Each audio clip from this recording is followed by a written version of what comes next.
Are you looking for the best things to do this year at the Epcot Food and Wine Festival? Well, I have the top 10 things that you must do this year. The first thing that you will want to do is to eat at all the food booths. Now, don't give me that side eye. I know you're like, Nikki, I am not about to eat all those food booths. If you can't eat there, then at least go to each food booth, see what they have, and then think about some of the things that you may want to try on your next visit. Now, some of my favorite food booths at the Epcot Food and Wine Festival are the Alps. I love the cheese here where you can just have this creamy cheese just oozing and goozing out, and they pour it all over your bread. You get a nice little petite potato to go with it along with some ham. Another booth that I like at the Food and Wine Festival is the Mexico booth. You're gonna always find some amazing dishes there. Spicy, savory, sweet, and let's not forget tequila. They have the best drinks and food at the Epcot Food and Wine Festival. Another location that I love dining at while I'm at the Food and Wine Festival is the Belgian booth. That's where you're gonna get those Belgian waffles. You can get a savory version, or you can get the one that we all love, which is the sweet chocolatey version. So definitely stop there. Also the Brazil booth. Brazilian cheese bread, you have to go there. And then of course we have to go visit America. That's where you're gonna get one of my favorite things to eat at the Epcot Food and Wine Festival, and that is that delicious carrot cake. Oh, chef's kiss. It is so delicious. And over there, you're gonna get some other traditional American dishes while you're there. The next thing that you have to do at the Epcot Food and Wine Festival is dance and party it up at the Eat to the Beat concert series. Now, this series is a series of concerts that's included in your ticket, and this is where you can enjoy some of the best bands from the 1980s, 90s, and the 2000s. I love coming here because this is the place where I got to see Boyz II Men in concert for the first time years ago. I also saw En Vogue. These are some of my favorite groups. And then last year, oh my God. Last year I saw Stokely from Mint Condition. And if you know me, then you know I love Mint Condition, my favorite band of all time, besides 112. And I had a great time, and you have to do it. Check out the schedule for this year. You can go over to themeparkhipster.com and check out the schedule for this year's Eat to the Beat concert series. The next thing that you don't want to miss at Epcot is upgrading your Eat to the Beat concert experience to that dining package. Now, the dining package allows you to guarantee your seat to one of your favorite artists, and at the participating restaurants you will get one appetizer, one entree, and one dessert, or you can opt for a restaurant that allows you to get a full buffet service, and that is included in your dining package. And this way you are guaranteed your seat, especially those days when Boyz II Men come. If you know, you know. Those days are busy and the dining packages book out. So you're gonna be guaranteed your seat to see your favorite band like Boyz II Men. If you do, go ahead and get the dining package. The next thing that you don't wanna miss at the festival is the mariachi band. This is a classic Mexican band, and they will perform a lot of the traditional songs from the Mexican culture. Also, it's your time to sit around and explore Mexico. It's one of the best pavilions at Epcot, and it is a great place to go sit, chill, escape the heat, and then go over to listen to the Mariachi Cobre play.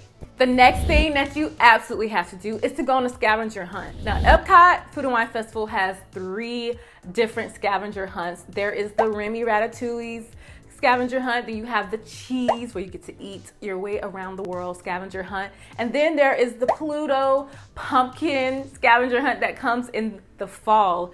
Each of these scavenger hunts gives you a map, and you take the map, you buy the map, you take it, you go look for all the different locations that something may be, whether it's Remy hiding up on the rooftop, or if you are looking for more of a foodie adventure where you want to go look around, find all the cheeses that you're supposed to find, or later for Halloween, go check out all the pumpkins that Pluto is just sitting up there trying to entice you with during your adventure. You will then take your completed map to locations such as the Disney Traders for the pumpkin scavenger hunt or the Remy scavenger hunt, or for the cheese scavenger hunt, you will take it back to the booth called the Shimmering Sips for your ultimate prize after you finish, because of course if you're gonna go on a scavenger hunt, you need a prize. The next thing you must do at the festival is to pick up all of the Epcot Food and Wine Festival merchandise. This is your time to shop your heart out, and I love the Food and Wine merchandise because they have the cutest shirts, cups, mugs, anything that you can think about for the Disney foodie lover inside of you.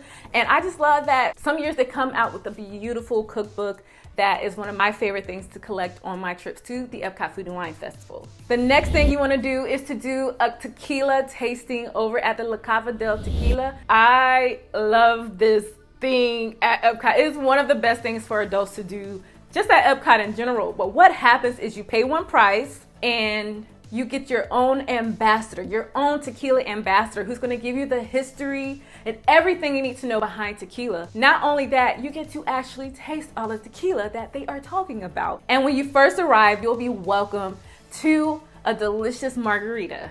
And then you'll make your way inside of the La Cava del Tequila. You're gonna enjoy some guacamole and chips, and you know they got like the best guacamole. And then you'll get to enjoy all of the amazing tequila. And it's just one of the best things that you can do at the Epcot Food and Wine Festival that you can also do year round. The next thing you wanna do is to enjoy some of the best rides at Epcot. I mean, yes, we're here for the food and the wine, but we're also here for the rides. And while you're there, you have to get on Guardians of the Galaxy. It is such an incredible ride. And while you're in the Land Pavilion, don't forget to get on some of the major attractions such as Soaring Around the World, and then my personal favorite, Living with the Land. I feel like Living with the Land and Food and Wine Festival, they go together. Like, you can't do one without the other. So while you're at the Food and Wine Festival, get on Living with the Land. We can't forget about Remy's Ratatouille Adventure Ride. Pretty cute ride, I like it. And then in the night, with the nighttime ride on Test Track. Woo. After all the drinks and the food, you're gonna have the wind in your hair as you're going through the Test Track ride. I love it. It's my way of doing the Epcot Food and Wine Festival. The next thing you wanna do at the Food and Wine Festival is to try new things. When you're at the Food and Wine Festival, the plates are small, the price is somewhat smaller, and this is your opportunity to try something new. If you go with a friend or two, while they're spending their money on, let's say, escargot, yeah, you can just say, let me just get a little piece of it. Just let me try. Have fun with it. Don't be too serious. Some food you're gonna enjoy, some food you're not going to enjoy, but at least you have got out of your comfort zone and enjoyed something new at the Food and Wine Festival. The next thing that you have to do at the Epcot Food and Wine Festival is to have fun. This is so important. Do not be so uptight. Do not be so stressed out. Yes, it's most likely going to be hot because it's not really going to cool off till November. So if you're going to come in July, August, September, October, it's most likely going to be hot. It's probably going to rain. It's probably going to be crowded. So just go there already knowing that these things may happen, but you go there with a game plan. You have all the must-do food, drinks, and rides on your list. Don't be so serious about your list, but just know that you have an idea. Have fun. I love the Food and Wine Festival, especially when it gets cooler outside. It just lets me know that fall is around the corner, Halloween, Thanksgiving, and Christmas. And it's one of my favorite festivals at Epcot. You know what I'm all about here. I'm all about you going out there and being brave and try to do a theme park by yourself at least once.